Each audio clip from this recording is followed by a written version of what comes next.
Welcome to the FounderVideo podcast, an interview series bringing you the latest and greatest info on B2B marketing, revenue operations, and go-to-market strategy from respected experts. Here is your host, Will Martin. Okay, so we are live for another episode of the FounderVideo podcast. Today we have with us AJ Wilcox, founder and CEO of B2 Linked, leading LinkedIn ads agency in the US. Has managed more than 100 million in LinkedIn ad spend. So we're here to dive deep into all things LinkedIn ads related. He's also the host of the LinkedIn ads show. So yeah, pleasure to have you and welcome, AJ. Thank you, Will. I'm excited to be here on your show. Yeah, no, it's a pleasure. I mean, after listening to so many episodes of yours, it was about time to do this. So yeah, I'm really excited as well. If you don't know, by the way, I have to say I've learned a lot of when it comes to LinkedIn ads from AJ himself. So yeah, excited to hop into this.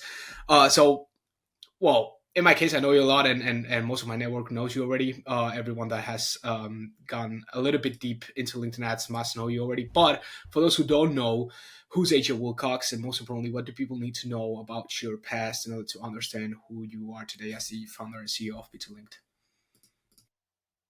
Yeah, sure. So back in college, I had a tech job. I've always loved technology and working a computer job, but I was studying marketing. And I had this fear back there in 2007 that if I didn't have a job or an internship doing marketing, who in the world would ever hire me to do marketing when all I know is technology?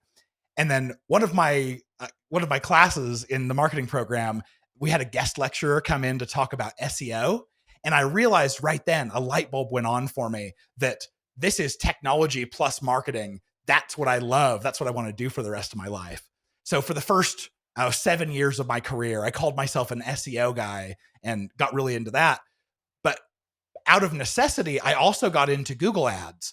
And Google Ads was, SEO, you make changes based on keywords and you see the results 3 to 6 months later. But with Google Ads at the time, Google AdWords, I could bid on a keyword and see traffic come immediately and get that immediacy of data. So all of that kind of takes me to where I was working. I got a job for a B2B SaaS company. I was their first digital marketer before they IPO'd. And on the very first day, I'm talking to my new boss and lay out my strategies. This is what I want to do with SEO. This is what I want to do with Google Ads, with display.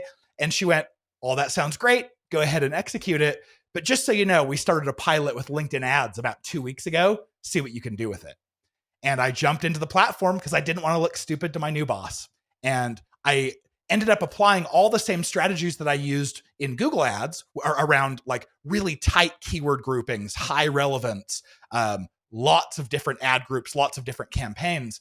And it turned out to be incredibly successful, so much so that over the next 2.5 years, I grew that to become LinkedIn's largest spending account worldwide.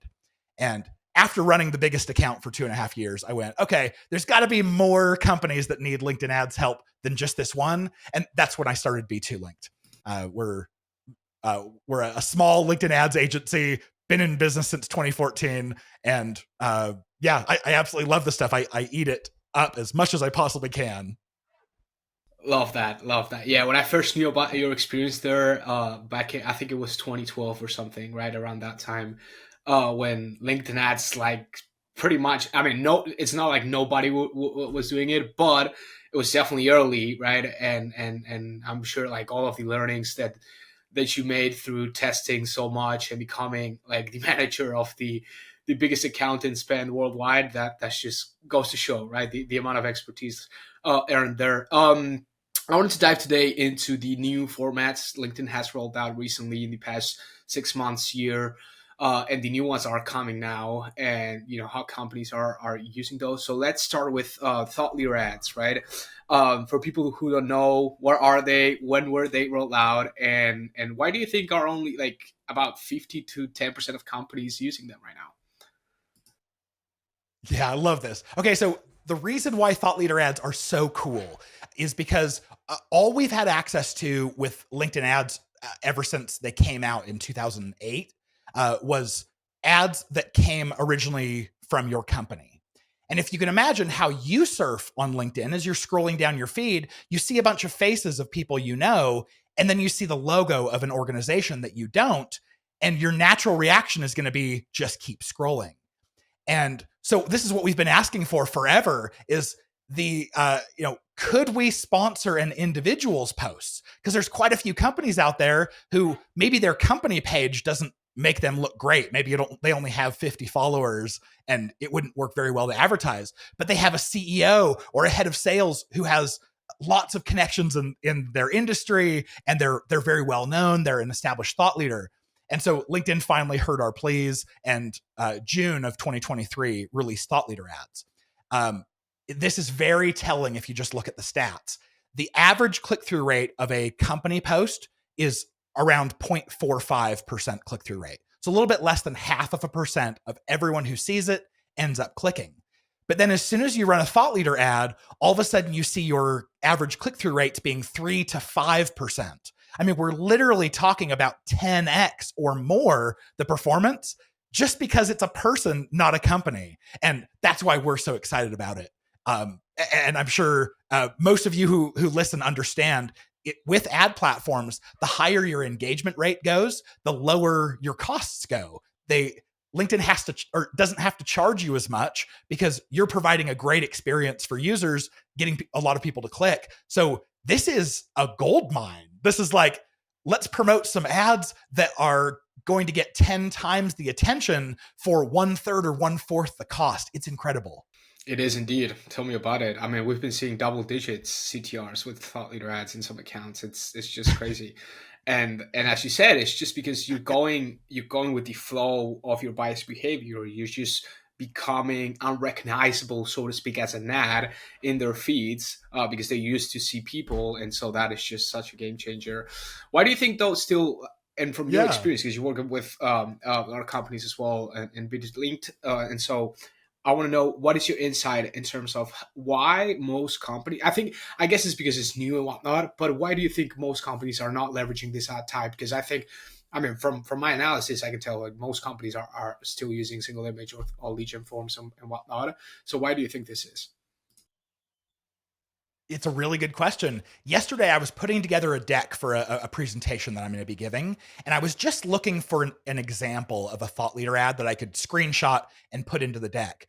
I scrolled for about 15 minutes and didn't see a single one. And then I opened up my mobile and thought maybe it's mobile only. And so I scrolled through there for 15 minutes, never found one, and eventually had to just go take a screenshot from like the LinkedIn page where they announced it. So I think you're absolutely correct. Very few people are using this.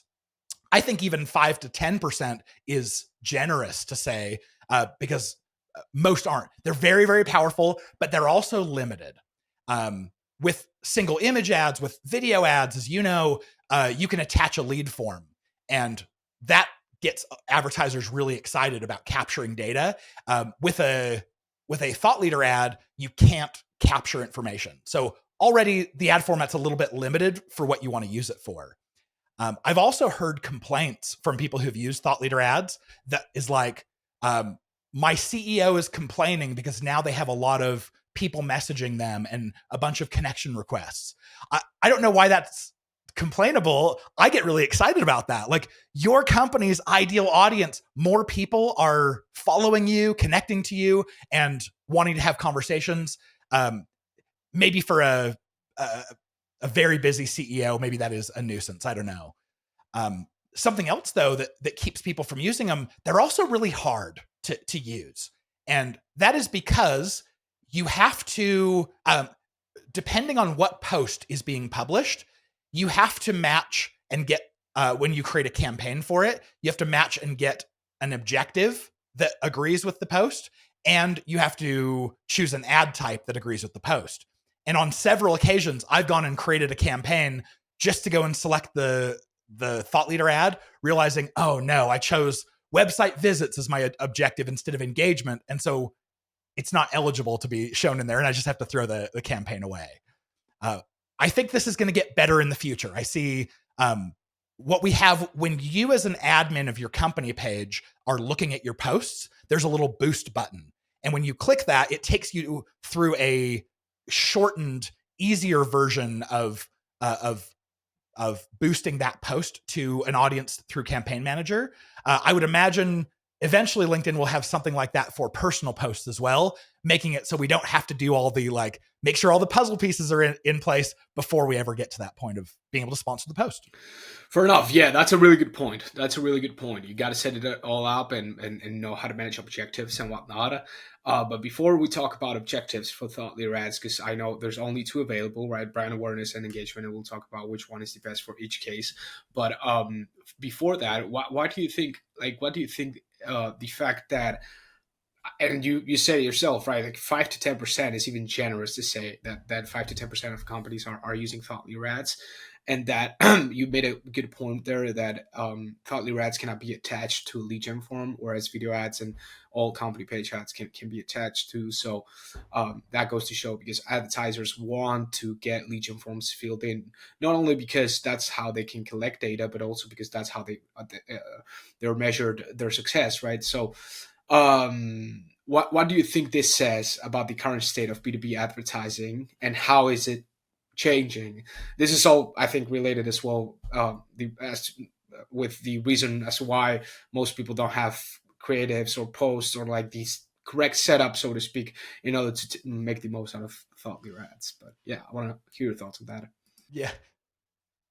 Well, it's so easy to just say, oh, that's the marketing department. The marketing department is going to go do their work and they're not going to bug any other department.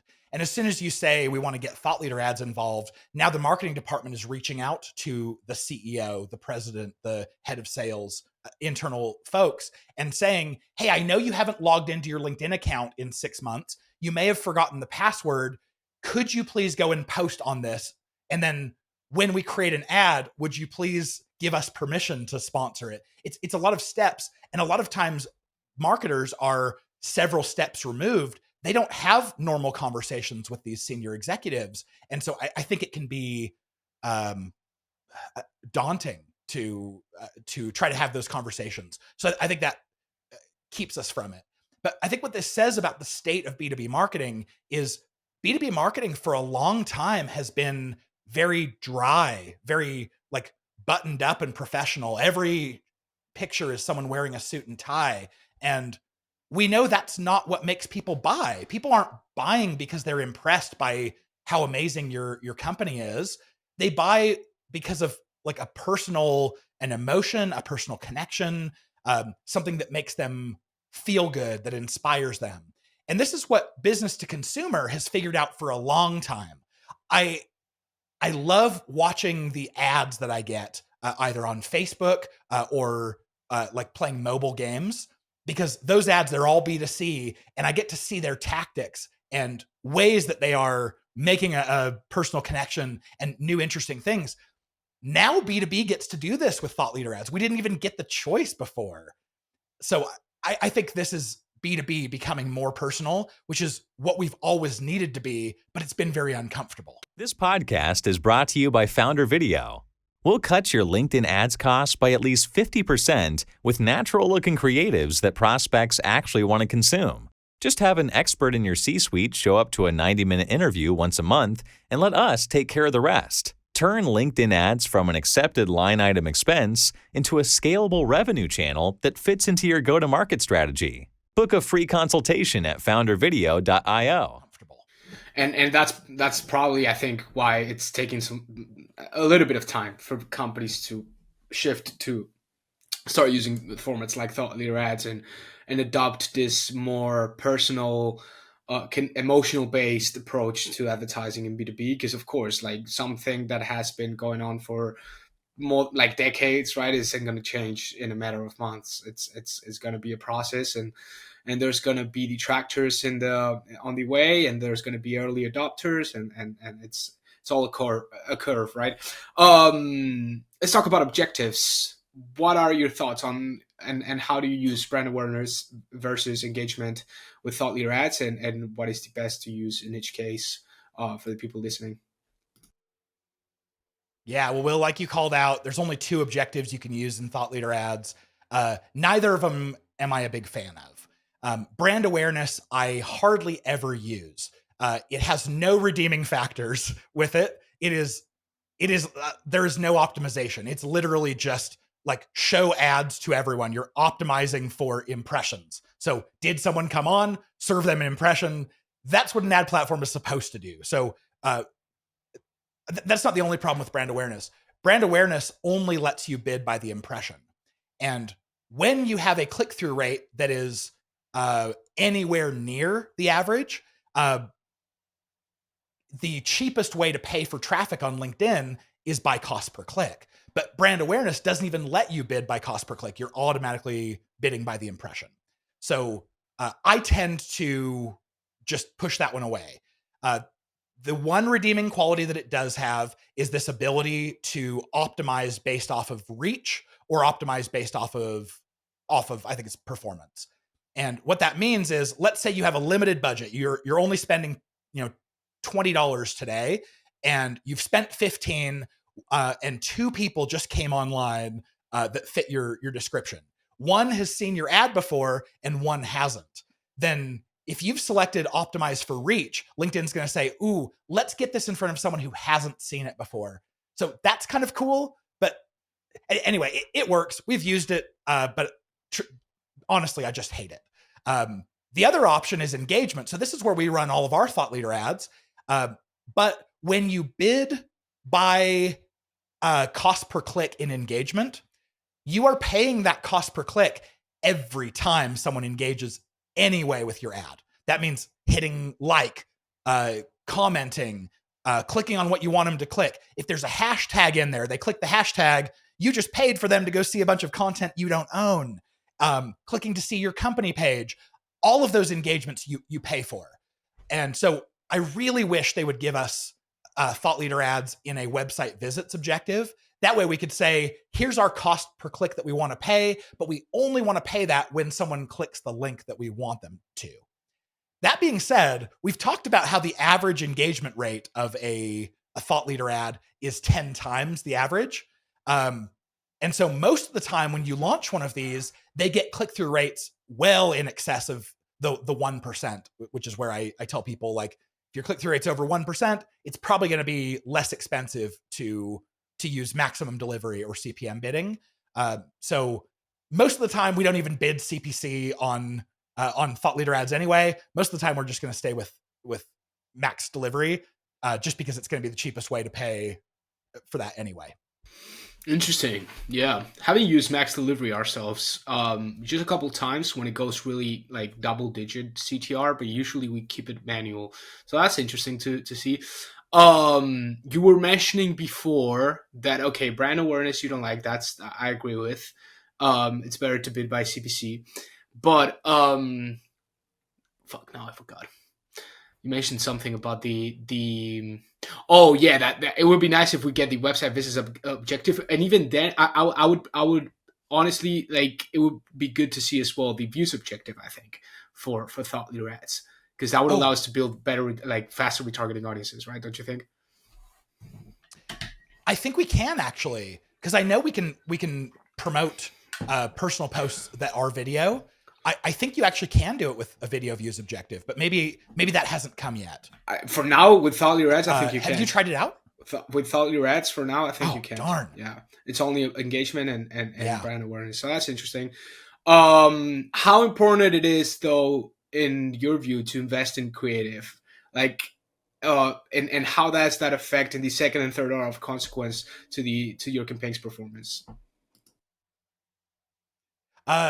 I think B2C advertisers have figured this out over the last 4 years very, very clearly.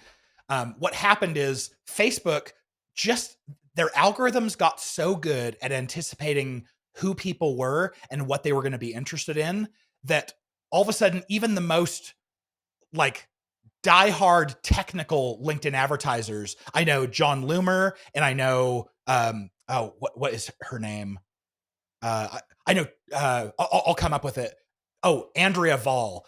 Both of those two I know very well, and forever they preached micro-segmentation of your audiences, hyper-target, control. Over the last 4 years, I've watched both of them say, we have to give up targeting. I have to admit, Facebook does it better. So when they say keep it broad, keep it broad. You don't even add any targeting to it. You just let it go. But what this does is it puts all of the onus on your creative to do the work. Because if you have crappy ads, you're going to get horrible performance. You're going to pay 2, 3, 4, 5 times what everyone else is paying who has good creative. We actually, and I don't know the episode right offhand. I think it might have been like episode 118 or something, 119 maybe, of the LinkedIn Ads Show podcast. But we had a guest on from videobrothers.com. And what they do, they're a big video production shop who all they do is create like $70,000 video shoots for their clients to be able to use as ads. And, not everyone has huge budgets for creative and for flying people out and for hiring actors and costumes and stuff. But what they proved to me is that video creative that I was running at the time, that was just a talking head, me sharing tips and tricks to the camera, was doing okay. But their videos that were funny and entertaining, they were getting costs that were like a 20th of what I was getting for the same thing. And so all of this to say, wow, if you can invest in your creative and that saves you 20, 30, 50, 80% off of your traffic, what would that do? Like, of course, if LinkedIn came to me and said, hey, we'd like to offer you 80% off of your traffic, of course I'd take that. And that's what good creative, investing in your creative does. So yeah, that's my thoughts. I want to get better. I agree. I would argue that you don't need to pay $70,000 to get a great creative. Like, you can make it funny and entertaining without that kind of budget. Especially for those out there that want to make a better creative and don't not pay as much with whether that is CPM or CPC bidding. As you said, you can get talking head. Sure, it's not as, of course, like if you get actors and whatnot in costumes, that is going to be super great. But I think there's still room to be creative in your room with your iPhone. Like, you don't need that much to make something that resonates, which is the most important thing. And I want to pick it back up with what you said. How that impacts the amount of traffic that you get and the cost that you get. What costs are we talking about? Is it the cost of views at 50%, the cost per view, the cost per impression? What costs should people be looking at? And how does that affect the functioning or the performance of the LinkedIn ads auction? Because I know that a lot of people might not even know how that works. Yeah, great point. It may affect your cost per view, but most of the time, all the time, a view on LinkedIn is 2 seconds. So a video just has to be more than 50% on someone's screen and play for 2 seconds for LinkedIn to call that a view. And from my experience, it's usually about a quarter of everyone who sees an ad, a video ad, will end up counting as a view as they scroll, because 2 seconds is not a long time to be there. So when I look at a cost per view, a cost per 2 second view, most of the time I kind of write that metric off as not being all that helpful. It's like most people are going to do that just if they're scrolling slow. But as you pointed out, the metric that I absolutely love is a cost per 50% view. If you have let's say a 45-second video ad, the amount that you pay to get someone to watch at least half of that, I think that's a real metric. I mean, that was someone listening to your thought leadership, getting value from you, making a personal connection for, what is that, 20-ish seconds. I think there's a lot of value there. And I wonder, if this were me on video, listening to me share something about LinkedIn ads with you for 20 seconds, would that be more effective than getting someone onto a landing page where they have to read, or a blog post for them to read? What kind of personal connection do you make over text? I mean, not all that much. It's really hard to write stuff that makes an emotional connection. So cost per 50% view is the one I care most about. Same here. I don't know about what benchmarks we can talk about here, because I don't have the data necessarily, but in our case, we usually, I was checking a client's account earlier, and we're getting about 36 cents of cost per view at 50%. So I think that's pretty decent, but I want to hear your thoughts on that. That's amazing. And if we could, can you explain a little bit for those listening, what is the quality score and how is it affected by how good your creative is in terms of how the CTR impacts the cost per view at 50%? Yeah. So the relevancy score, I'll put it like this. This is the metric that every ad platform, every modern ad platform has, that came originally from Google. So what happened is Google would have two advertisers who both said, I'm willing to pay 50 cents when someone clicks on my ad. And Google would look at it and go, shoot, they're both willing to pay 50 cents. Who do I choose? They needed some other metric to say, okay, let's prefer this advertiser over another. And what they decided was the advertiser whose ads get clicked on more often, they are going to make us more money more often. And so we're going to create this metric called a quality score. And this quality score, if I have, let's say I have a quality score of 5 and you have a quality score of 7, and we're both willing to pay the same amount, Google would look at us and go, well, of course I'm going to show Will's ads every single chance I get, because having a relevancy score of 7 means his ads are probably getting twice the click-through rate as mine. We're both willing to pay $5 for a click, but Will's ads get clicked on twice as often. So we're making $5 per click twice as often. Pretty amazing. So the same principle, Facebook has it. They call it relevance score. LinkedIn has it called relevancy score. Twitter has it and it's called quality adjusted bid. I don't know where they came up with that name, but it's all the same principle. So on LinkedIn, when your ads are performing better than your competitors, and I use that loosely, this is any other audience who is competing for the attention of your audience. When yours gets better performance, LinkedIn prefers you. They will show your ads more often and they will show them at lower costs. And LinkedIn says that their auction is a second price auction. I actually question this, but the concept of a second price auction is if I bid $5 for a click and you were in second place and you bid $4, I would not pay $5. I would only pay 1 cent more than you would have. So I would pay $4.01 for my click. So that's the concept. So when your ads, when your videos are getting really good views, when people are sticking around longer, you're sending signals to LinkedIn's auction saying, hey, show him more and bring the costs down. Yeah, because this is what a lot of people might not realize when running ads, whether that is on LinkedIn or whatever other platform, is that actually you shouldn't be like the interests of the ad platform and your best interests shouldn't be exclusive, meaning they both can be aligned. Actually, if you do things right, the ad platform will reward you because it's in their best interest to show your ad more if it has a higher CTR, because that means you're going to get more clicks and therefore you're going to spend at a higher rate than the one who has a worse creative. So let's bear that in mind when running ads. Yeah, because it's super easy to fight against the ad platform sometimes when things are not working. It's like, they're not showing my ad like this. I don't understand. When you don't understand something, it's easy to get mad at it. So do you want to drop an anecdote on that, or like some experiments that you've run, and how have you realized that it's all about getting aligned with what the ad platform is wanting from you, so to speak, and aligning that with your interests or your goals as an advertiser? Yeah, I mean, we haven't talked about document ads yet, but document ads are pretty new and they're doing great. So document ads, you can have an engagement objective, and but they also just released the ability for us to have a website visits objective. So I had a document that had a 6 or a 7% click-through rate, meaning 6 or 7% of the people who were served would scroll through at least one of those slides in the document.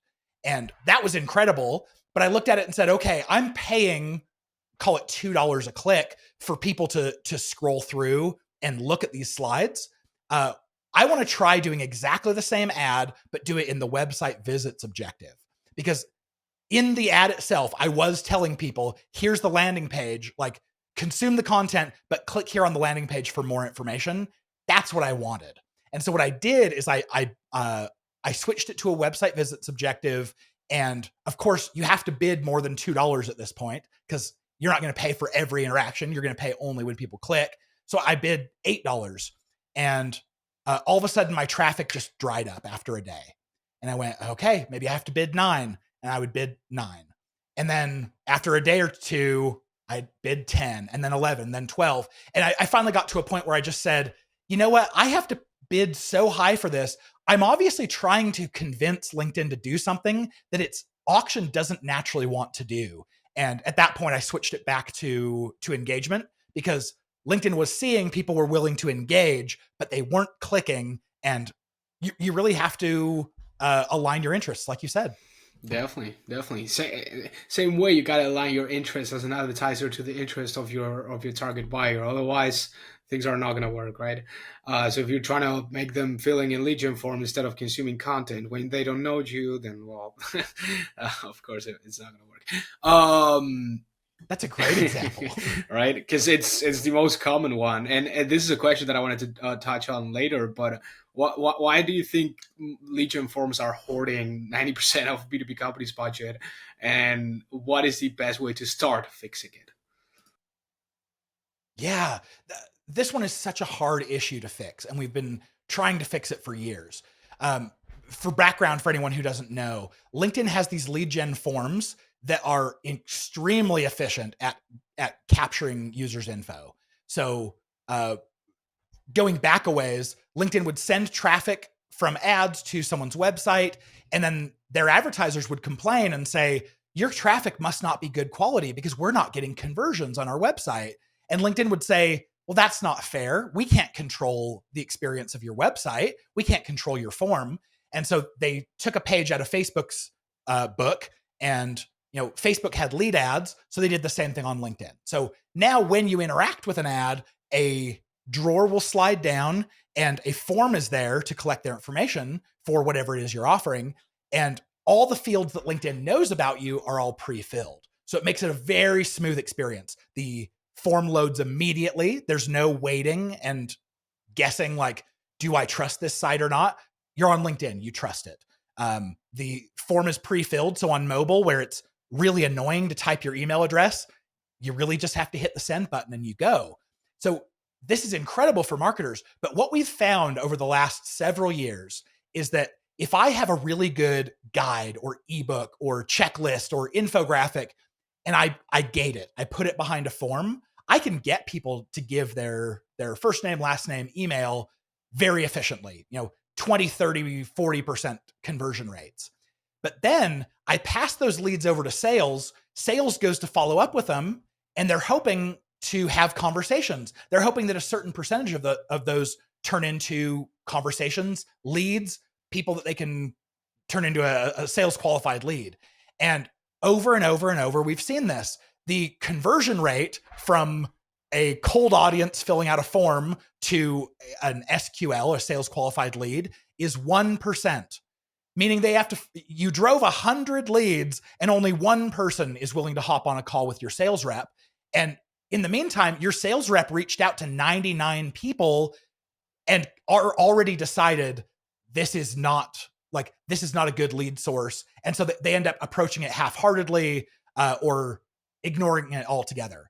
And so you just paid you paid LinkedIn a premium for all of those leads just to find that they won't convert.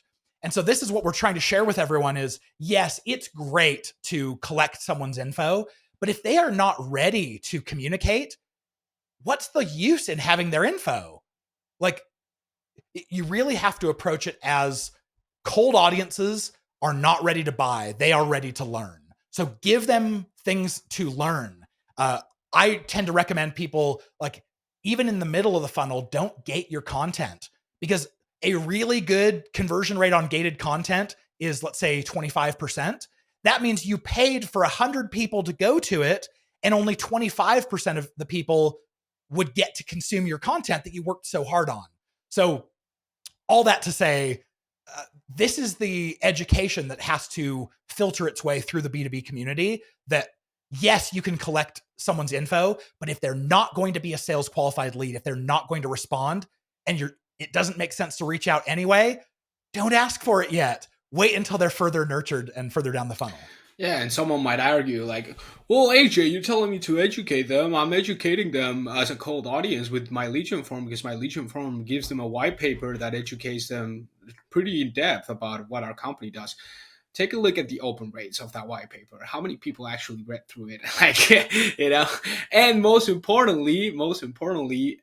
what like sure, yeah, they get the white paper. Most don't even open it, and then plus, you have you know bloated in some cases sales team reaching out to them, wasting work hours, and leads that are not going to close or that are closing at a pretty inefficient rate. So Pavilion actually couldn't have said it better. appreciate that.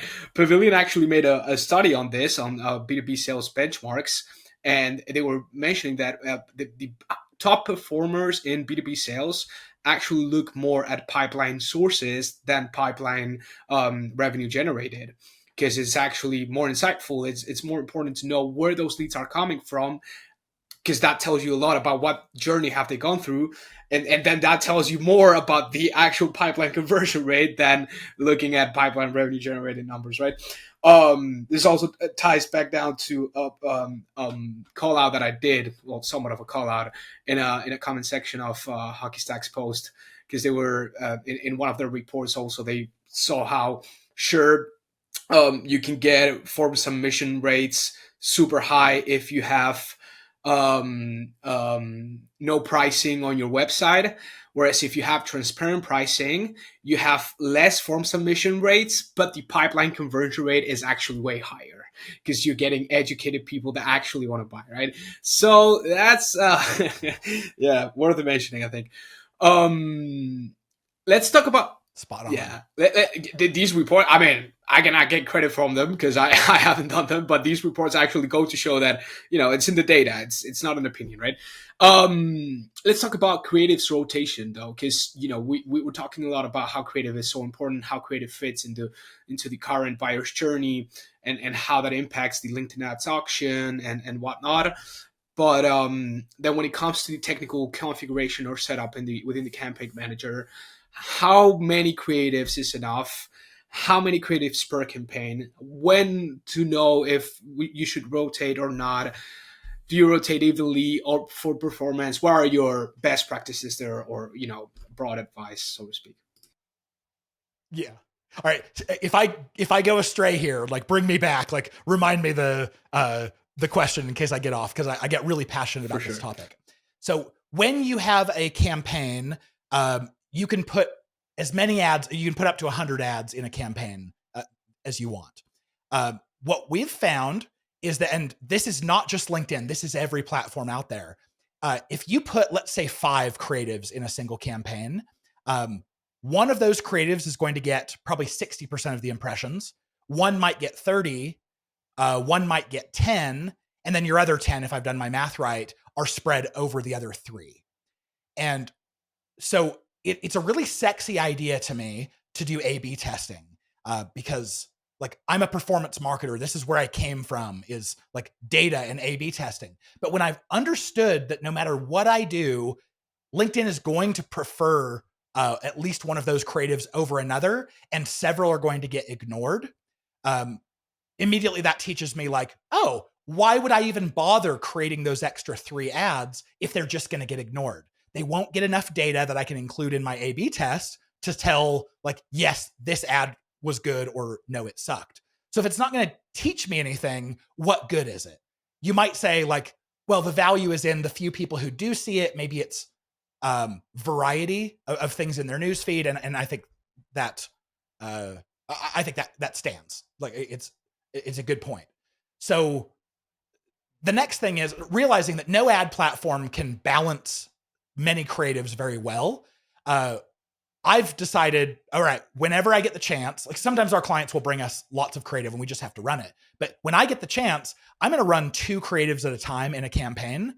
And I know that LinkedIn is going to balance those 2 pretty well. One might get 60% of impressions and one might get 40%, but I still learned something. It was still enough traffic to have a guide on which one performs better or worse. Then, like you mentioned, inside a campaign, you have a setting. You can either optimize for performance, which is where LinkedIn says, whichever of these ads has the highest click-through rate, I'm going to show it more often. And your other option is rotate ads evenly. Now, rotate ads evenly is a misnomer. It sounds really good. Like for me as a performance marketer, that would be the option I would want to choose. However, it's not actually rotating your creatives evenly. What it's doing is it's entering all of your creatives into the auction evenly. Now, I'll use this as an example because I've seen this happen. Let's say you have 2 ads in a campaign. One has a 0.7% click-through rate and one has a 0.3%. That 0.7 has a high relevancy score. It might have a relevancy score of 8, but the one with a 0.3%, it probably has a relevancy score of 2. So when both of these get entered into the auction evenly, what's happening is that half the time that one with 0.7% click-through rate gets into the auction, and it's going to keep winning. It's going to win that auction, and it's going to win at lower costs. But every other time you have an ad, we'll call it ad B with 0.3% click-through rate, it gets entered into the auction, and more than not, it loses because it has a bad relevancy score. When it does win, you have to pay more, so your cost per click is higher.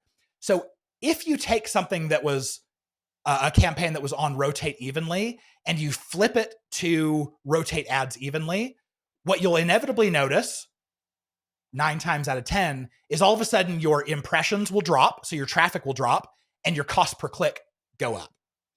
So the time where you wouldn't see this is in case your ad creative is all performing about the same, then rotate evenly actually works quite well.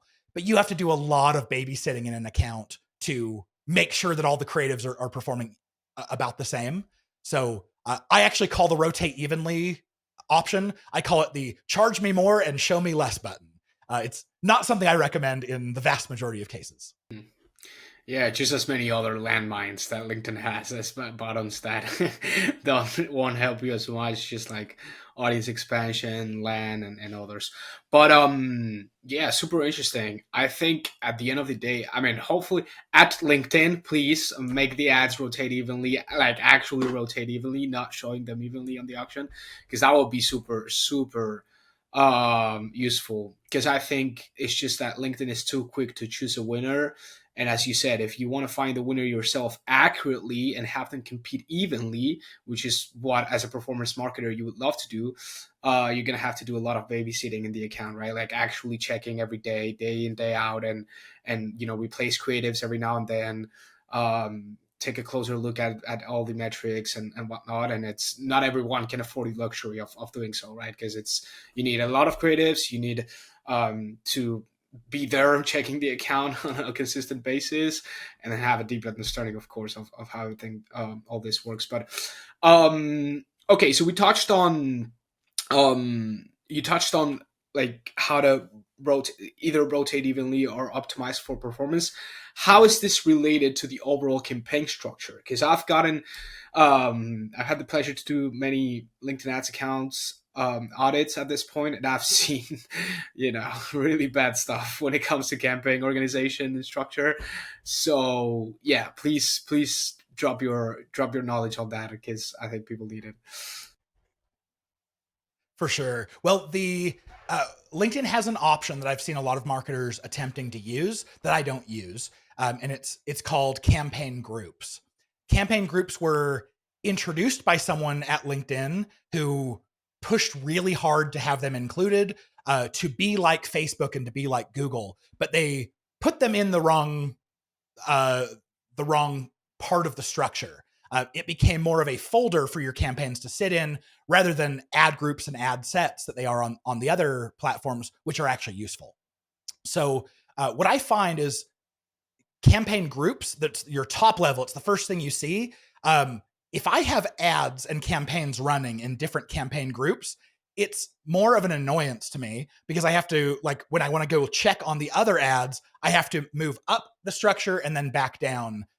So what I try to do is keep all of my campaigns in the same campaign group if I can, just so I have very, very good ease of management there. The other structure that I do is when I name campaigns, I don't name my campaigns after the asset that I'm promoting, or I don't name them after the bidding method or which quarter they're running in, because to me, a campaign is evergreen. I'm going to count on creating this once, and I'm going to keep running ads in this potentially forever. The ads don't always have to be active, but I'm going to have a shell for them. I'm going to have a campaign for them.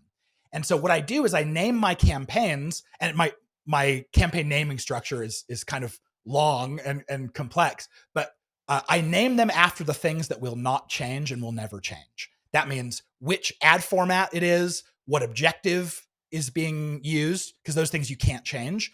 I name them after the type of targeting, the type of audience who's in them, the geography, what stage of the funnel they're in. And when you have all of this information in the campaign name, all of a sudden it becomes very easy to report, because you can sort alphabetically, or you can filter by, in Excel by which ones are top of funnel, which ones are middle of funnel, which ones are bottom of funnel.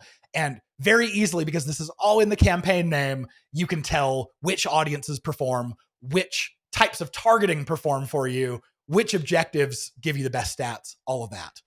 So that would be my recommendation, is break down your audience into potentially a lot of these micro segments. I try to keep them between about 20,000 to 80,000 people in them, which LinkedIn disagrees with. LinkedIn thinks you should have at least 300,000 people in an audience, which I very much disagree with.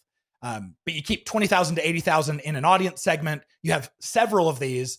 And then what this allows you to do is, if you do this A/B test structure, like I talked about originally, where you have 2 ads in a campaign, you can put the same 2 ads in all of these campaigns.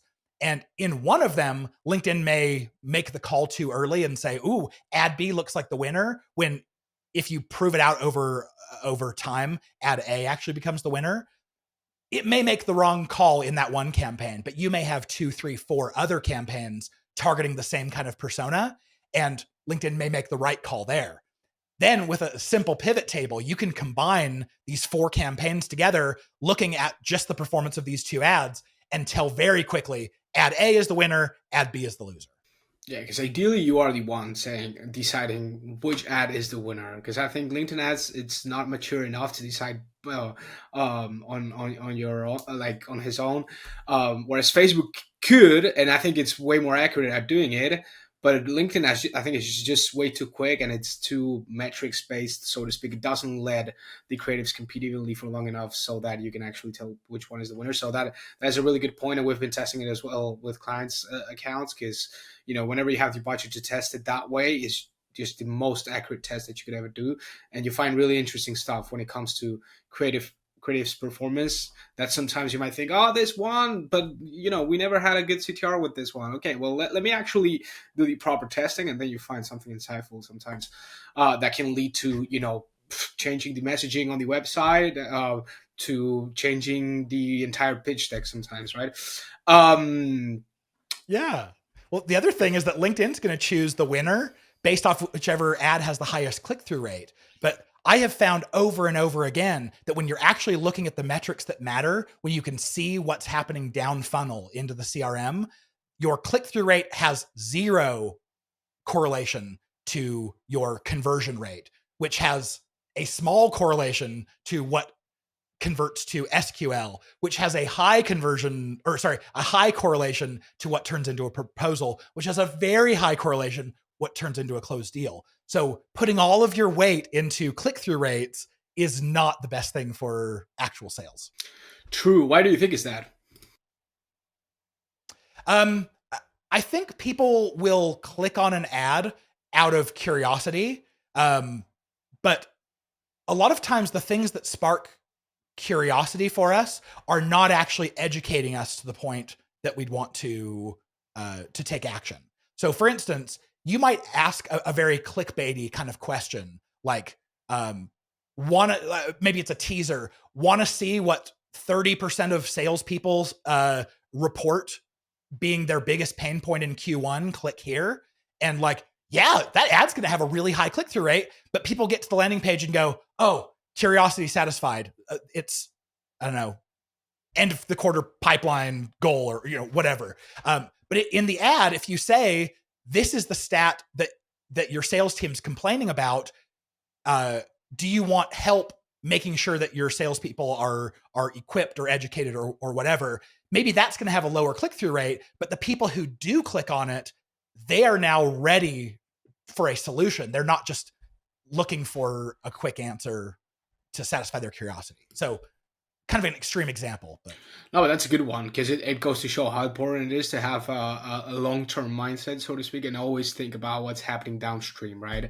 What is the second and third order of consequence of the decisions that you make today? Because that's gonna, of course, determine what happens in 3 months, 6 months, a year, and the only way you build the future is through making the right decisions today. So definitely important point.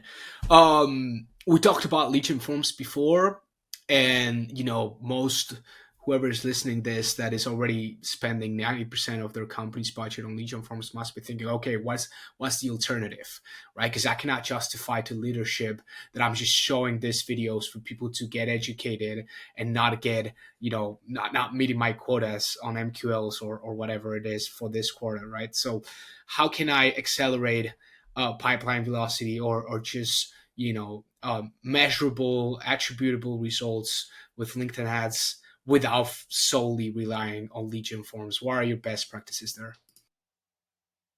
Yeah, this is a golden question, and one that if I think I had the best answer to, I would be driving an Aston Martin around. And that's because we actually have a client right now who they said in no uncertain terms, we have a number of MQLs that we have gold for this quarter, and if you can't hit this, we are going to take budget away and give it to Google. And if there was any way I could accelerate that, I would. But they had no retargeting audiences set up in their account. That means there's no warm audiences to speak to. So I can't just all of a sudden make people be willing to hop on a call with a sales rep. And so I had to lose budget, which meant we made less money off of it, but I did it right. What I did is I said, okay, I'm going to put just pure value content, not asking for anything, as the first step in the funnel. And anyone who took action on that, then I'm going to graduate them to the middle of the funnel. Then when enough people interact at the middle, then I'm going to pass them to the bottom. And only at the bottom am I going to present them with a form and ask them for anything. And I have put my money where my mouth is. I knew because I could have just said at the top of the funnel, all right, there's all these cold audiences. I'm just going to throw lead forms at them to get enough MQLs to hit the goal so that I can keep my budget. But I didn't. And what has happened is I lost budget for this quarter, but already from just the leads that are graduating to the middle and then now the bottom of the funnel, our cost per lead is already lower than what it was before they came to us as a client for the previous 2 quarters. So I know this is just the beginning. This is starting to put spins on that flywheel until it speeds up and starts kicking out MQLs. So what I'm going to get is, yeah, sure, I lost budget and lost money this quarter, but next, when all of a sudden our costs per MQL are considerably lower than Google, all that budget's coming to us. It's the long game, and you have to try. There's no shortcuts.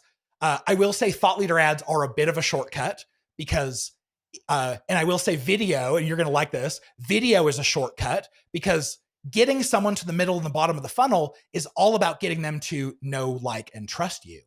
And what faster way is there to get them to know, like, and trust you than through video? Through them seeing you face to face, reading your facial expressions, feeling like they know you, like you're an authority to them.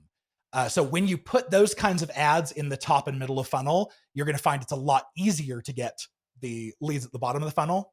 Anyway, that was a lot of me just like blathering, but hopefully that was like you got something out of it. No, for sure. You made a great point. It's like I put my money where my mouth is. That's first. And second, it's sure I'm getting a budget cut. But truth is, since I've done the right thing, I have now warm audiences that can run ads to that are gonna be cheaper to serve ads to which is that's the most important thing. Like, it's not only about today, okay, let's educate our market, but that is gonna actually lower down your costs, and you're seeing it, right, with CPLs already down compared to, what they were having before working with you, right? Whereas if you keep on relying on lead gen forms and focusing on the volume of MQLs per quarter, then you're always going to have to go with max delivery. You're always going to have to spend more, because lead gen forms are of course not cheap, right? Whereas if you play the long game, then there's got to be a point at which you don't need to spend that much to get better results, right? Which it's worth bringing up. But I want to mention, or at least get your opinion on what do you think of outreach, quote unquote cold outreach, because it's not cold, I would argue, but outreach to accounts that have been consuming the top of funnel and middle of funnel content, with whether that is thought leader ads or document ads or single image, whatever, but just accounts that are engaged, that are with video, for example, consuming 50% plus of the creatives and whatnot. What do you think of doing outreach to them to accelerate pipeline velocity? And so that is one question as an option to surpass the need for lead gen forms. And outreach, whether that is on email, calls, whatever sales is doing, or message ads on LinkedIn to keep it within platform. What do you think of those two alternatives? Have you tried them? Or?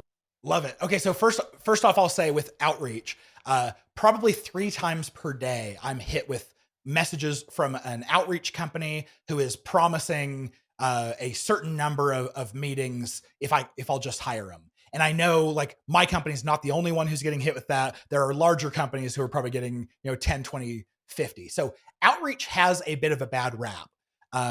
When you do it the way that they sell it to you, which is outreach to cold audiences, where they're trying to trick you into getting onto a sales call, that may work, but I think you're going to trash your business's reputation in the process, and it's a numbers game. You have to trash a lot of relationships to get meetings.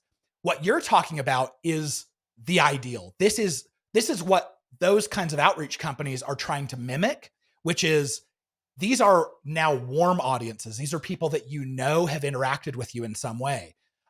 When a lot of people don't know this, when someone likes or comments on your ad, the ad, if you go look on your company page, it'll show you their profile. You can click on it. It'll say this had 7 reactions and 4 comments, and you can go see the profiles of those people who are on there. And we'll give that to clients and say, go tell your sales team, go follow up with these 7 people, because this is gold. These are the people who are willing to interact with an ad. It wasn't even a person. That's gold. The second is, a lot of our clients use account-based marketing, or ABM, where you say, the sales team may give you a list and say, this list of 3,000 companies, they are our ideal target audience. This is who we want to get in with. What we can do is advertise using that list on LinkedIn, because we can do that in a couple different ways. And what it does is I call it greasing the skids, but it lubricates that conversation, so that by the time someone in sales, they were going to reach out to contacts at that account anyway, to start a conversation. But now all of a sudden, when they reach out, it's not, who are you and why are you in my inbox? Now it's I've heard of you guys before. You must be legit. Let's talk. And so it changes the tone of the conversation for sales. So basically, what I'm saying is, the way that you've outlined it, absolutely do it. This is a strategy that every marketing and sales department needs to collaborate on, because marketing and sales, there's been friction. We've been fighting for as long as the departments have existed, but this is a way that you can work together, and sales is going to love your leads and your initiatives, because they see that it helps their initiatives get better. You also mentioned about sponsored messaging. So let's say that you're at an account that spends a lot of money, and there's no way that sales reps could reach out to all of the people that you're nurturing.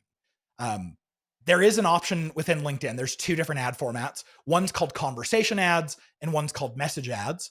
And these, if you are just sending them to cold audiences, this is very telling. The cost per click is the highest of any ad format that they have. You'll pay on average $25 to $55 per click. It's crazy. But when you, and I have reasons for that too, in case you're curious, but as soon as you start showing these ads to warm audiences, those who already know you, like you, maybe even trust you a little bit, all of a sudden, those become one of the cheapest ways to get clicks and attention. And it's all based off of the fact that you pay per person you send it to. And so if you send it to someone who is not expecting your message and it feels like spam, very few people are going to open it. Even fewer are going to click. But a warm audience, they're going to open it and they're going to trust you enough to click on it and engage with what you say. And those tend to have really high conversion rates. Especially if you're talking about something related to what they have been already watching, right? Like, it's just, right. Of course it makes sense. Like, it's just common sense. And I love what you say right there. We need alignment with sales and marketing. This has been way overdue. And in a time of efficient growth and the need for, there's been a lot of layoffs. There's been a lot of budget cuts, especially in SaaS in the past year, and whatnot. Evaluations are down. Fundraising is down, IPOs are down, and why? Because we've been too deep into the growth at all costs mindset, and that has left us with a lot of internal friction and problems, right? That need to be fixed. So totally. Let's talk about the update with Thought Leader Ads, because we talked about them already and how good they are. Of course, there are cons with them. The objectives limitation, the fact that you're gonna need someone high profile or someone that has a profile worth promoting or putting money behind. Organic social proof, if that would be great to have as well, and creatives and all that, but. There's been an update with LinkedIn lately. I think this comes back a week ago or so, if that. They announced that LinkedIn Thought Leader Ads now you're going to be able to promote not only employees, and for those who don't know, at the moment, you were only able to run ads as Thought Leader Ads, organic posts that were of employees that are associated with the company page that is linked to the ad account that you're running the ad from, right? Sounds a little bit tricky, but that's how it works. And now you're going to be able to run organic posts of personal profiles that are not associated with the company page that's linked to the ad account as Thought Leader Ads, which is awesome. And it's boosting influencer marketing and partner marketing and all of that stuff. So what do you think about this update? This is coming out, by the way, for those listening. By the time you listen to this, it might be rolled out already. It's rolling out to all LinkedIn Ads accounts by April 1st. So bear that in mind if you're looking to use them. But what are your thoughts on this? How do you plan on using them? What do you think it will elevate? How do you foresee that people are going to misuse them? If you want to drop your thoughts on that too. Well, I had a podcast episode, this has been a few months ago, where I interviewed one of LinkedIn's product heads on Thought Leader Ads. And in the end, she kind of asked, like, what feedback do you have for me? And there were two things I suggested. Number one, I said, we're limited to only boosting posts from our own employees, but that keeps us from being able to use it for influencer marketing or user-generated content. And so please, we would love to be able to see this. The other thing I asked for was an easier flow in creating. So like we talked about at the beginning, like, don't make me get all the way to the end after creating the campaign to realize that the post is not eligible to be boosted in that campaign and I have to go create another one. That's annoying. But I was so glad they took me up on it, because we have a client who they're in a business school. It's in higher education. And they were talking about and promoting a class that was going to be taught in the business school, but by a professor of the communication school. And so what happened is, even though they're all at the same university, we had to say to that professor in the communication school, can you please add an experience to your LinkedIn profile saying you work from the business school so that we can promote your post? And now all of a sudden, like as of April 1st of 2024, we don't have to worry about this anymore. Like this is something we can use. So I'm a huge fan. I've been asking for this and I'm so glad we got it. And advertisers are too. Like this is, I made this announcement the morning that I heard about it, and the post already has over 50,000 impressions on it. And I only have 36,000-ish followers. So that's, by any definition, that's viral.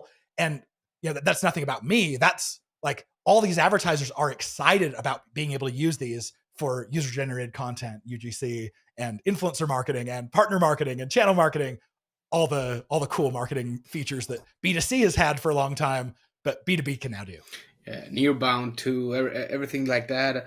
Like imagine all of these strategic advisors or just people that might have not been connected to that company but have some sort of relationship with them. It's just so great. And as you said, you remove the friction with the client. Like, hey, can you please add an experience to your profile? Like that's just makes it so unreasonable. Although, I mean, of course, it just takes 2 minutes, but we all know how much of a friction that is when dealing with clients, right? Interesting. Any other, I would say tactics like LinkedIn ads features, methods, strategies that you like to touch on that you've been using lately in clients' accounts that you've seen really great results with for the people out there? A couple that I've seen. So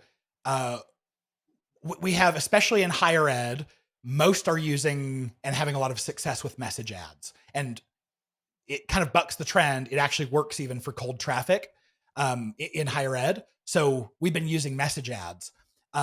Message ads kind of got left behind though. LinkedIn tried to shut them down over the summer and then had to bring them back because there were a lot of advertisers still using them. So what they did is they adjusted conversation ads so that they could look exactly the same and act the same if you only had one layer of conversation. So think of it like conversation ads are meant for like, do you want this or this? But if you only give one option, it looks like a message ad. So message ads got left behind because LinkedIn thought they were going to be ditching them. So just probably 6 months ago, LinkedIn released a new type of retargeting audience that we could build. And that was anyone who engages with a conversation ad. And so what we've found is we're starting to transfer over large amounts of message ads, converting them to conversation ads that look the same way so that we can retarget the engagers, anyone who opens or anyone who clicks. Now this is a new retargeting audience that we can work with. So that's cool. I kind of wish we could do the same thing with message ads, but we're not waiting for LinkedIn. We're going to convert all these over. The other one that we talked about is document ads. And it's not like you'd think. Will, I know you've seen this quite a bit organically and maybe even created these, but if you just take a big long PDF of like a guide or something and you upload it as a document ad, it's not going to perform well. And so when they very first came out, I was trying to put clients' ebooks and guides and stuff in and like, well, this ad format doesn't work. But instead, what you do is let's say you have a 5-page ebook. Instead of just uploading the ebook in as the document and expecting that people on tiny screens are going to see this tiny little thumbnail with lots of text and want to read it, hint, they won't. Instead, what you do is, you do this in Canva, Photoshop, whatever, but you make big panels where you blow up just the one major point from each page or the one stat that you want people to care about. You run that as a document ad and everyone is going to want to scroll through. You'll get click-through rates that are so high, costs per click that are so low, and we could retarget all of those who have engaged with the document ad and say, okay, if you engage with this content, now we're going to show you something more middle of funnel. Just like carousels, basically, right? Sort of. Yeah. But it's way better than carousel because carousels, they charge you the same person if they click on 2 or 3 panes in the carousel. You just got charged 2-3 clicks for the same user, but that doesn't happen with document. So I avoid carousel at all costs, and I've fully adopted the document. As you should. Now I was meaning like organic carousels, but yeah, it's just and carousel ads. It looks the same. It's just you should be using the document ads format just because of how it works with the clicks and whatnot. Really great point right there. I think that is a really expert insight that people should make use of, because that's gem. What are you most excited? Because you mentioned that the thought leader ads for non-employees was something that you proposed to LinkedIn yourself. Because for those who don't know, B2 Linked is the only LinkedIn ads official certified partner agency, which I don't know how you got, and I don't know what that means, honestly, but that just gives us enough context, right, to understand how close you are to LinkedIn. What are you most excited about for this 2024, especially looking at Q3, Q4 campaigns regarding LinkedIn ads?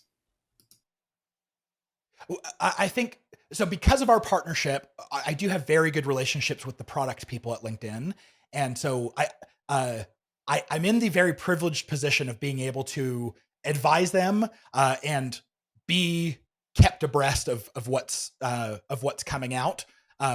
A lot. Some things are a surprise, but so that's really cool to me. Like that's kind of what the partnership means to me. It's kind of a tighter relationship there. I get them on my podcasts and get some insider information. So that's really cool. But what I'm most excited about is LinkedIn keeps releasing new ways of retargeting their audiences. Like we got document ad retargeting fairly recently, and then we got conversation ad retargeting. And when I look at Meta, because Meta is, far and away, they are one of the most advanced ad platforms on the planet. They've covered every base. When I go into there to go create audiences, they don't have nearly as many options as LinkedIn, and LinkedIn just keeps coming out with them. So what I'm hoping, this is one of my big asks, I hope that in the future we're going to be able to create retargeting audiences for people who have done an action a certain number of times. So imagine, let's say, if I have sent 3 message ads or conversation ads to you and you've never opened one, I would love to exclude you from my audience so I don't keep bugging you. And that would make things so efficient. So I really hope LinkedIn keep implementing these, but I get excited every time a new one comes out that we're going to be able to use. The other one, I'm really excited about being able to promote posts from non-employees, because we released an advanced guide to LinkedIn ads. Gosh, it's been probably a year ago. And there were several people who posted about it who said, this guide is incredible. I love it. We couldn't do anything with that, but now imagine, now we can. If I can just reach out to one of those people and say, hey, do you mind if we promote this post? Like, you're going to get benefit out of it. More people are going to see you, but then we obviously get benefit from you talking about our guide. This becomes ultra powerful. It's beneficial for everyone involved. And that's something, it doesn't have to be us tooting our own horn. It's someone else tooting our horn. So I'm really excited to get to play with that as well. Love that. Yeah, that's awesome. That's awesome. Yeah, that relationship with LinkedIn, definitely gold. And it would be so great if we can have that with retargeting audiences, like multiple actions at a time. And just overall shifting towards a model or a platform in which you can have more control over how you build your retargeting audiences is going to be super, like, increasing efficiency across the board, both for buyers and for advertisers. It just makes it way less intrusive, way more efficient, way more aligned with their current motions and what they're looking for, actually. And yeah, I just think that's really, really, really, really great. We didn't touch, and this is the only thing, the last topic, so to speak, frequency, right? We could go on and on, but there's been an update recently, which I think is the most important thing to tackle here with frequency. What has been the update regarding ad frequency? How does it work now? Because it used to work differently in terms of what was the frequency cap per creative, per campaign, etc. There's a different setup now. And for those who don't know, AJ has a course on LinkedIn ads, and you were mentioning in the private community that there's a new version of it coming soon. So I would like to ask about that too, if you have any updates. But yeah, first off, frequency wise, what do you have to say about that? Yeah, so originally we got real frequency numbers. So if you had and frequency is just your number of impressions divided by the unique number of people who saw those impressions. And so if you see if you have 10 impressions at a frequency of 2, what that means is there were 5 unique people who saw your ad. So that's kind of how the math works. For as long as we had the metric, I think we had it for 3-4 years before LinkedIn messed with it. They were actual numbers. We could change our date range and see the unique number of people who saw those ads. It was great. Then I want to say it was about 2 years ago, LinkedIn had this change that they put into effect for privacy reasons, is what they said. And what they did is, instead of telling us our actual frequency, our actual reach, what they did is they bucketed them so that when, and I don't know how it worked. They never told us how it worked, but let's say every week they took a look at how many people, unique people engaged with your campaign. And so if you were looking at 3 days worth of data during that week, they might still show you the whole week's bucket. So it was very, very inaccurate. You wouldn't want to count on anything, on that meaning anything. So frequency was just dead to me. All right. So now a few weeks ago, LinkedIn comes out with this announcement saying that frequency has been updated. And now it's using a technique called modeling to tell you your frequency to protect privacy. And they said, oh, and by the way, it's going to make it more accurate. That is, so I immediately reached out to LinkedIn and said, can you please define this for me? Like, how is this getting more accurate? And I have not gotten a response. I think what that means is, true to form, this was a decision meant to protect users' privacy and distance us advertisers from that data. And so not only are they not going to get more accurate, I'm sure they're getting less accurate because they're based off of modeling, not our actual results. So honestly, to tell you, like, I want to do a deep dive here. I want to learn more about like exactly what the frequency numbers are. But from everything I know right now, I have to say, I don't trust them, and I didn't trust them before. So not a lot has changed.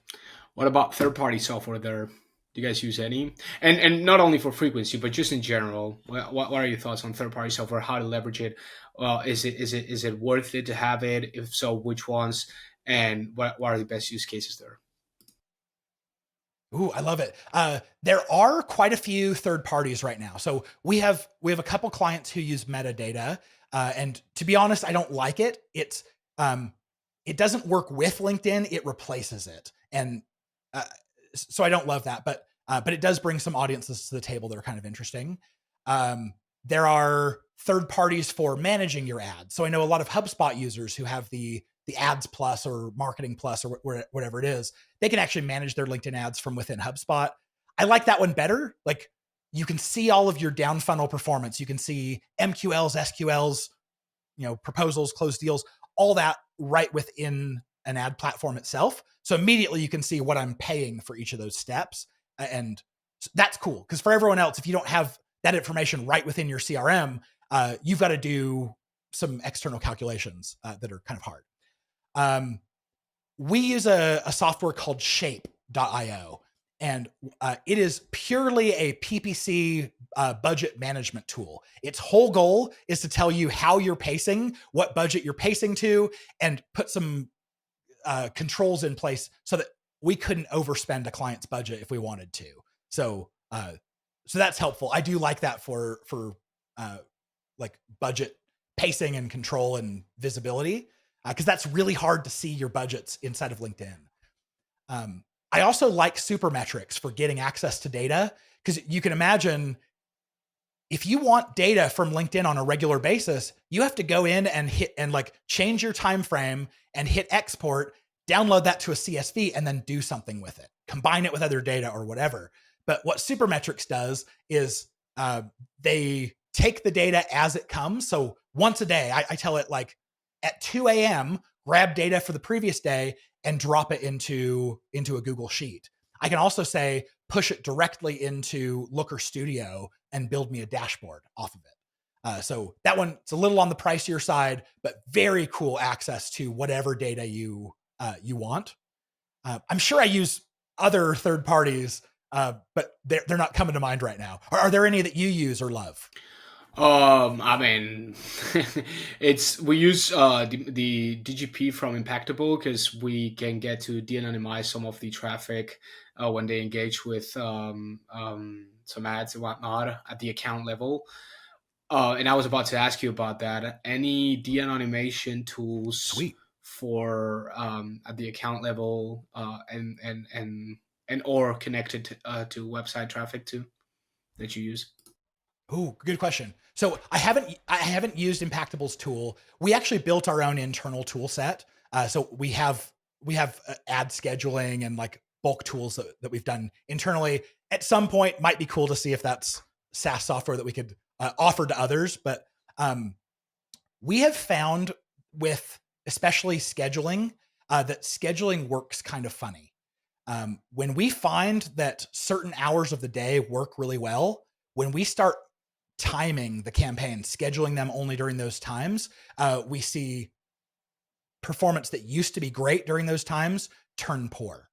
And what I would imagine this is happening is LinkedIn have told us for years that they do this, but never like this specific.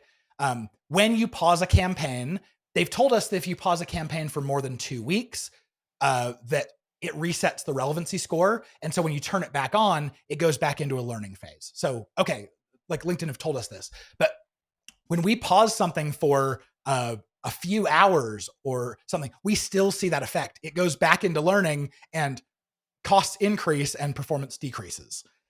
So I would love to see ad scheduling that where performance is good. It doesn't hurt performance to use. So anyway, we're playing with that, but I'm curious if you've had any experience because I know the platform, Impactable's platform has ad scheduling. Have you had any success with it? Yeah, not really. Same here. I mean, the only ads that we scheduled, it definitely like you lose some of the control, and that I don't like. I rather do it myself because what do you save from scheduling, right? It's not that. I mean, sure, if you're playing with $1 million budgets, then it makes way more sense. But in our case, we're not playing with so big accounts, so for now, it doesn't make as much sense. The biggest use case that we've used Impactable's platform for is most importantly to de-anonymize accounts that have been consuming certain campaigns or ad sets. Even to the ad level, we can de-anonymize some of it. Just the company, right? And then we cannot get into the employee side of things, but of course for privacy reasons. But for accounts is really useful because it gets you a good picture and also it can call you out if you're not excluding the right companies or audiences that you don't want them to be seeing your ads. That it can give you a clearer picture about that because sometimes things can get I mean you should have set it up correctly already, right? But like sometimes it doesn't go that way. So it's good to have it happened once, but then it's mostly for collecting data and reporting back to sales on what accounts are engaging the most. But that's cool. We have used Clearbit for that. We've used customers.ai for de-anonymizing. Did I say Clearbit? So we've tried some of these. So I'm curious what data source Impactable is using on the back end to de-anonymize the companies. But honestly, I think that's super cool. We've tried a few things where we have actually de-anonymized individuals who are using the site, and we've sent emails to them and haven't gotten the best reaction from them. Like sometimes people are like, "How did you get my email address?" That kind of thing. So I totally get it. It's creepy. But when audiences are cold, reaching out to them, you're just going to get no response. And that's what I've learned time after time. So the de-anonymization, I think it'd be really cool to use that to build retargeting lists, but to use it to reach out to people at that stage, I don't know. I guess remains to be seen, but could be good, or it might still be too early. Yeah, I think it's too early. You need to wait. You need to wait a little bit and see some intent, and then you can outreach. People that are surprised, where did you get my email? Hint, it's all in Apollo. Don't worry about that. Like, everyone has access to your email. It's not something that, nobody's hacking your computer. Because sometimes you get that kind of response, but just people are not as aware about what, like, when it comes to what's possible with data these days, right? Okay, totally. I think I covered most of it. Yeah, well, last thing that you didn't answer before, it's what is the new course coming? Because I'm waiting for it. Oh, yes. I don't actually know when the new course is coming. The updates that we have are mostly to the beginner and intermediate courses, and the advanced and expert are still pretty good. So anyway, you might not get a whole lot of value out of the beginner and intermediate ones, as is. But right now it's like, since the time I created the courses, LinkedIn's interface has changed so much, and we've found new strategies and changed our strategies quite a bit that I share in kind of those beginning ones. So it won't take that long to make the updates, but I'm really busy right now with account work, which I'm grateful for. But it also, I have very little time right now to work on it. I'm hoping by like end of Q2, we'll have updates for all the courses. So stand by for that. Awesome. Yeah, looking forward to it. And for anyone out there wanting to learn LinkedIn ads in depth, I've taken the course myself, so what can I say? It's just, you should go check it out. Fanatics.b2linked.com is the address to get to the courses. Fanatics.link. Go ahead. Sorry. Can you repeat it? Fanatics.b2linked.com. Exactly. So you can check it out there. And of course, AJ Wilcox on LinkedIn. Anything else that you would like to promote, or, LinkedIn ad show, if you can, just drop whatever. Oh yeah, if you're into podcasts, subscribe to the LinkedIn Ads Show. We get this nerdy on LinkedIn ads every week, so check that one out. And I'd love to connect with you on LinkedIn. If you send me a connection request, just make sure you like put as a comment as part of the request that you heard me on Will's show. Then I'll make sure to accept it, because I have lots and lots of connection requests that if I don't know where they came from, I'm just gonna let them sit. Awesome. Okay. Well, it's been a pleasure, AJ. We'll be looking forward to recording part 2 at some point. Oh yeah, have me back anytime. Thanks, Will. Yeah, have a good one. Thank you for listening to the FounderVideo podcast with Will Martin, and we'll see you on the next episode.